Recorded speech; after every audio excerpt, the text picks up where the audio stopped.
and welcome to the Kitchen Conversations podcast. My name is Patrycja Rozwora and I'm the host of this platform where we speak about contemporary art from so-called Eastern Europe. In each episode, you're going to be introduced to one artist or researcher whose visual or activist practice sheds light onto the complex former socialist region with all its histories, cultures, languages, foods, but also traumas and their inevitable contemporary consequences.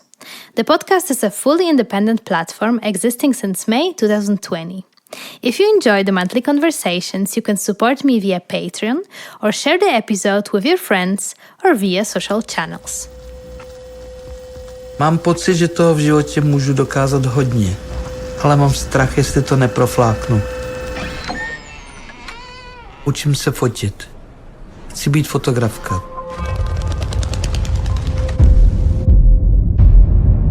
Uprostřed léta přijeli ruské tanky. Mám strašný strach z toho, co přijde.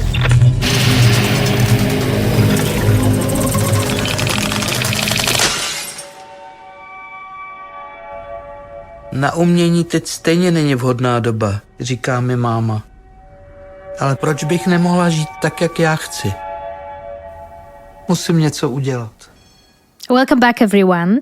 You have just heard a snippet in Czech from the newest documentary film by Klára Tasovská titled I'm Not Everything I Want to Be, that premiered a few weeks ago at the 74th edition of the Berlinale Film Festival.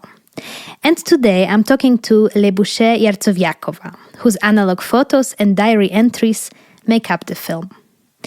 At the end of the 1960s, her native Czechoslovakia was undergoing a repressive phase of normalization, following the suppression of the Prague Spring in 1968. Back then, as a young photographer at the beginning of her adult life, Libuše searches for islands of freedom and her own sexual identity in Prague.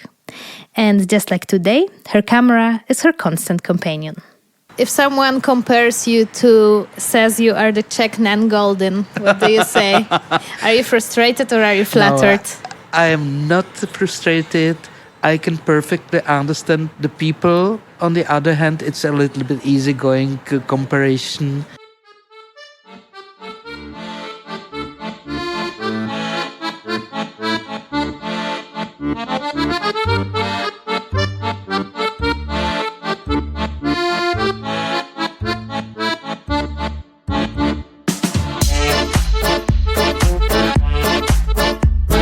So welcome, Libuše, to Kitchen Conversations. Thank you. Thank you for invitation. Yeah, here we are in the middle of Berlin, next to Alexanderplatz in a hotel. I never recorded in a hotel. Pretty cool. It's a little bit ugly part of Berlin. It is. Sorry, Berlin. Sorry, Alexanderplatz. For me, it's a very unusual place because when I was used to live here, okay, I was here occasionally, but I never spent here more time than 1 hour. In Alex, yeah, you never do. It's just like a transit place.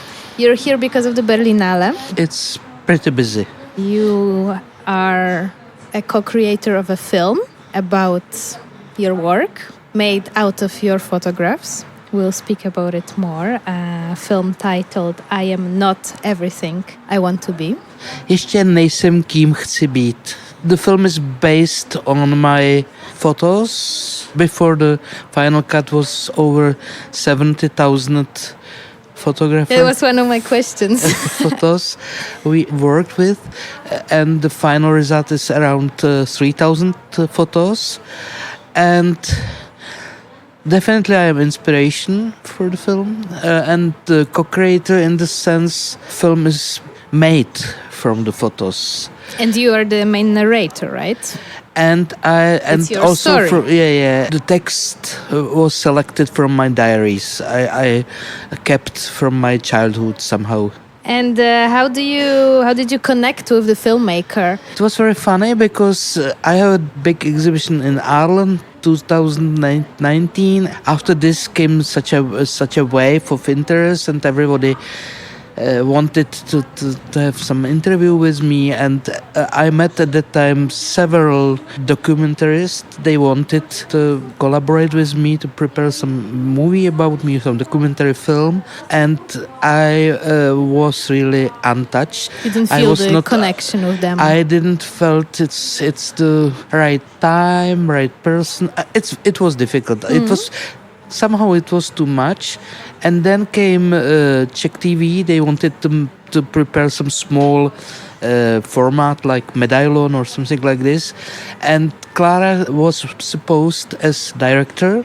And it took me at least 3 or 4 meetings with her before I start to register her face, her name, and before I started feeling very strong connection.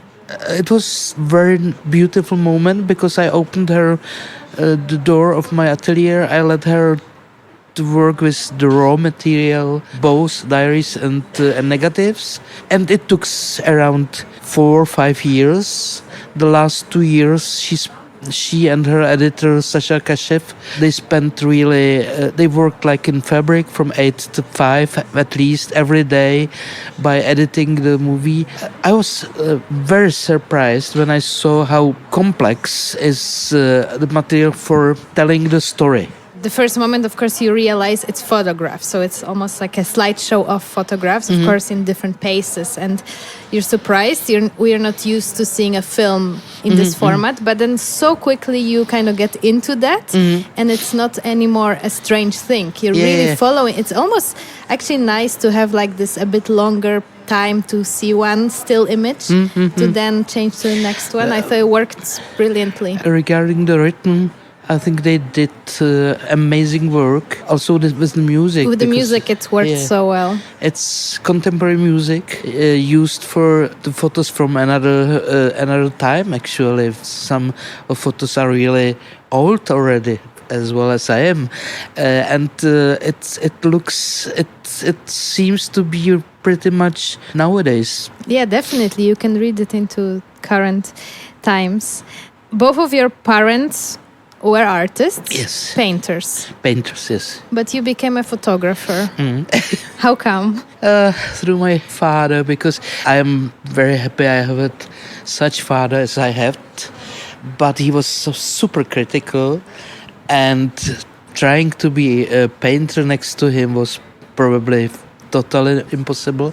But I grew up in the visual rich culture, let's say, because they spoke about painting. I saw a lot of exhibitions from early childhood. I had friends between artists and so on. It was the simplest way how to deal with visuality and not to be painter.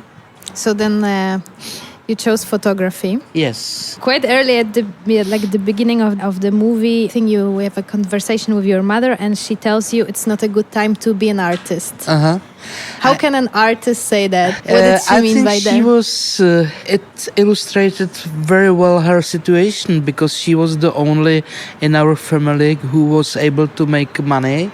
She was doing graphic design and a lot of commercial stuff, because my father he wanted to paint and not to make living. So she was the person who was in charge, and she was pretty much skeptical toward the free art. She thought I am not the right person for this business or this because I was, let's say, shy and not very ambitious, and I was not the person of fight, and she has that feeling it is necessary to be really very ambitious to be good photographer, and I didn't agree with her at that time, and I don't agree with her now. So it was probably more her frustration as mine frustration. I understand, and I guess parents always somehow want to protect you. Yeah. Right?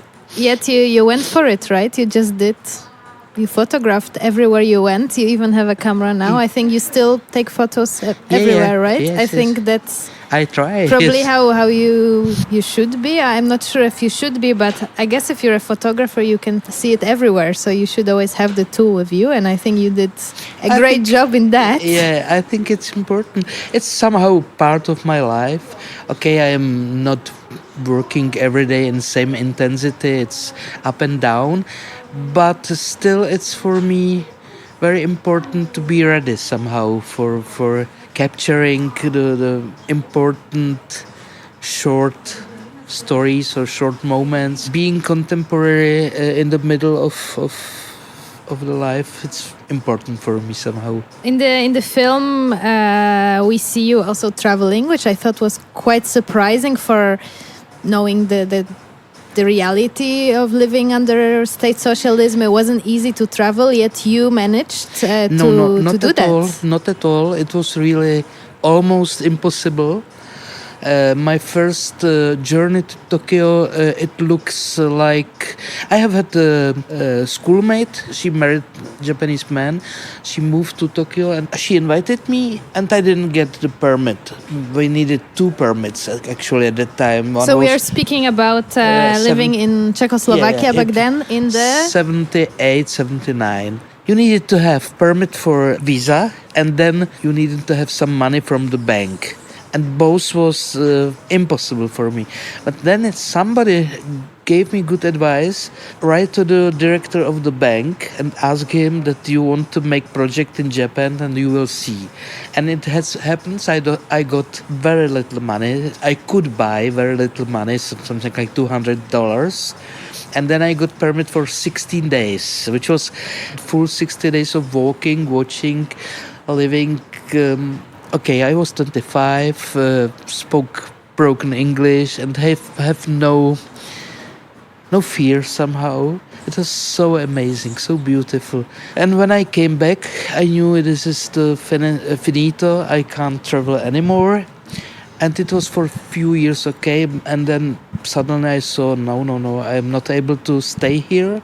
But also I was not able to escape because I felt my connection to the friends and family and the country is very strong. After several years, I found a husband and I could move to West Berlin, which happened in 1985. And that was at least how the film shows as an arranged marriage. It was arranged. Right? Are you still in touch with that person? Absolutely not, but he was on the premiere. Amazing. Yeah, the production. So he still lives here. Yeah, no, he's living in Hamburg. But and it was big surprise because suddenly he was invited on the podium. And of course, he's in the film, right? Yeah, and we saw us after, and I don't know how many years, and it was very nice to meet him again. That's wonderful. In the film, but throughout your life, you say you take photos to prove that you exist and that your life is there, is happening. Can you elaborate on that? The time I was living was pretty strange, difficult. I have no publicity. I could not share my work. I knew what I'm doing is not for public. I didn't want also because I didn't want to work in assignment as a photographer, and I didn't want to be involved into the everyday's conform Czechoslovakian life. For me, it was important to catch what I am living, where I am living, with whom I am living, who I am. As a proof I'm here. It was something like try to get some distance from the situation, to understand a little bit what I am living, to describe it. And it was somehow natural, and I did it from early years till nowadays actually. So now, of course, seeing the film, you see your life on the screen, and it almost becomes something else. Is it still so close to you, or are you now able to disconnect from that?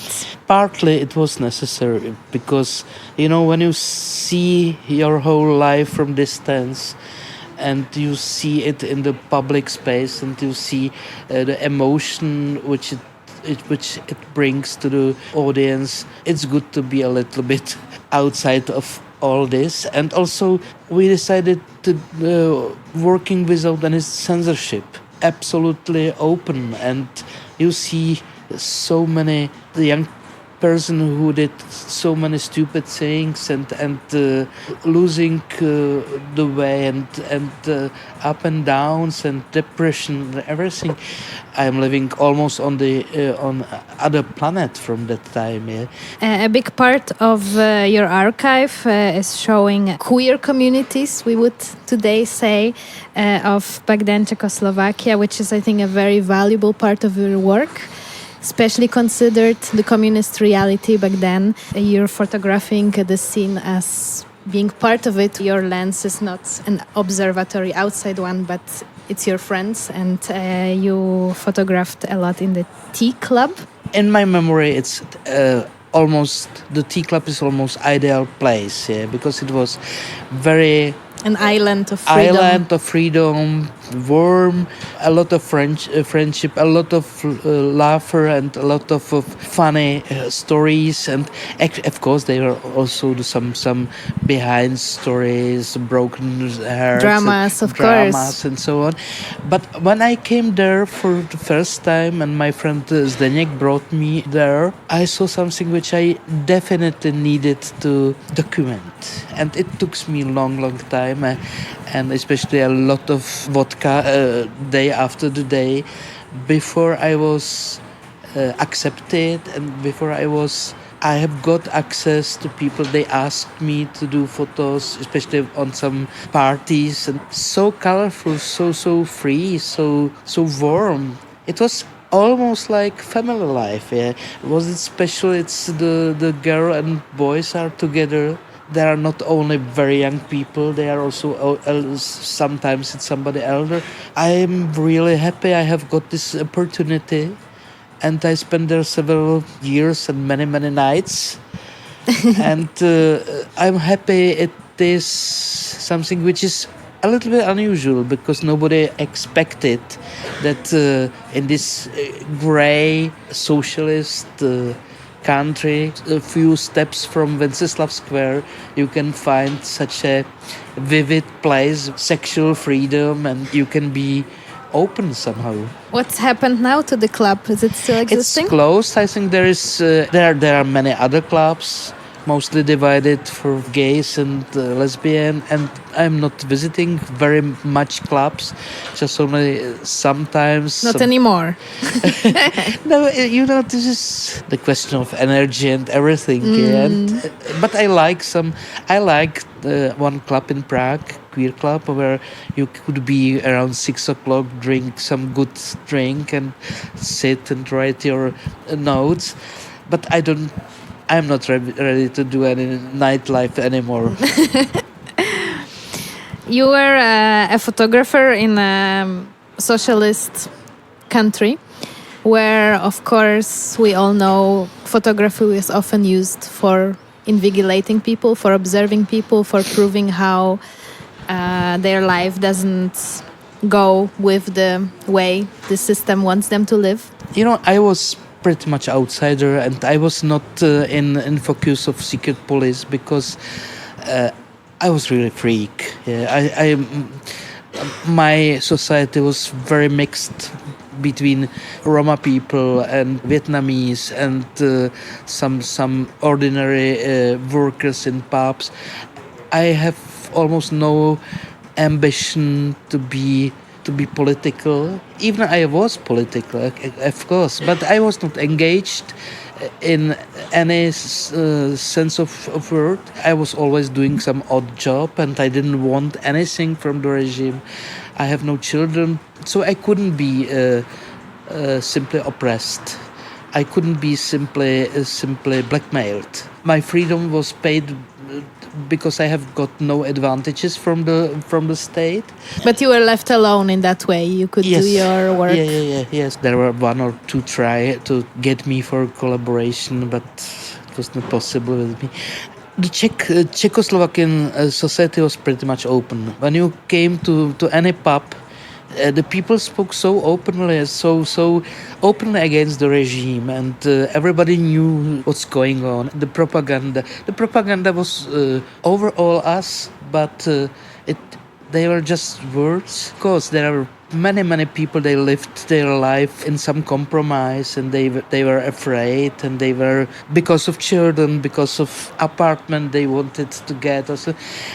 But I have got the opportunity to go through this time by my own way, and it was possible. So it's so beautiful to hear that, because somehow I'm born after the fall of the wall, so I hear more about stories, and we think that it was not possible to actually be who you want to be. You were ready to pay your price, and you didn't want to get any medals and any Zustimmung auf Deutsch.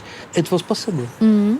In the film, I also have a feeling that, or maybe the way how the film is constructed, that you're always looking for something. You're looking for your place, you're looking for your islands of freedom, you're looking for your identity. At the end of the 80s, you're here in Berlin when the system collapses, and you go back home. Yes. And till then, you stay there. You still live in Czech Republic. Did you find your place eventually? Way to home was very quick, because in the March of 90 I fall in love into the one woman from Prague, and I was back in a few days, and we are living together since then. So you went back for love? Yes. Otherwise I will stay here for longer, because Berlin is excellent city, and the moment I left Berlin I was already on the beginning of a good way. How can I survive and be a photographer?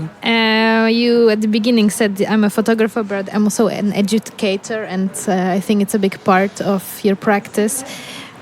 Can you teach someone to become a good photographer, or are you just a good photographer? I hope I'm trying more to help them to be good person, be inspirator, motivator maybe. For me, it's important, this authenticity and this looking and searching and everything around me, what I have done in my life. So I don't want to have in the school 10 small Jarcovjáková, so they have pretty much freedom in their work.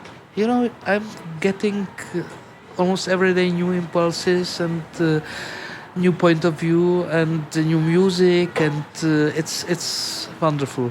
Not everybody has as big luck as I had got through this film and also through the exhibition in Arles. And I was discovered in the age around 60, and I enjoy it. Sometimes it's too much, but never mind. I can survive it, and that's all somehow. I'm super happy that the film is there, and through the film also people can discover your work. And I know you also published books. Was my curator, this is important to say, Lucia Černá. We are preparing the book on Tea Club, which will be published hopefully April, May this year. We are collaborating with wonderful Polish book designer Ania Nalecka-Milach. Yeah. Mm-hmm. She's already done our first book. I have really good luck to be with among young people. They are able to take time and to go through my archive, and that's wonderful. Yeah, I think good people is everything, right? Yeah. For the very end, I wanted to speak briefly about food. The podcast is called Kitchen Conversations, and as a tradition, at the end, I always finalize by speaking about favorite food from home, since I have people from all different Central and Eastern European countries. What is your favorite Czech food, or maybe Czech some other food? For me, it's maybe the best kitchen, Asia kitchen, and especially Japanese kitchen. Mm-hmm. I love cooking. Unfortunately, I love food. Wow, it's good. Yeah. It's a way to the soul. Yeah, but it has some fault. It has some consequences. Consequences. The Czech food, it's Probably it's most something like fusion nowadays, the combining of all the influence. I love all the food blogs and seeing somebody who cooks something wonderful. It's amazing. So I'm trying always something new. So I can't say one. It's hard to choose one. One. So ramen. All right. That's perfect for this weather. Yeah, traditional Japanese ramen, strong soup with this is perfect. Great, and it connects also to, of course, you've been to Tokyo at a young age, like experiencing it from first hand. It was wonderful talking to you. Thank you for inviting me. I like it very much. I like atmosphere and I like questions. Thank you so much.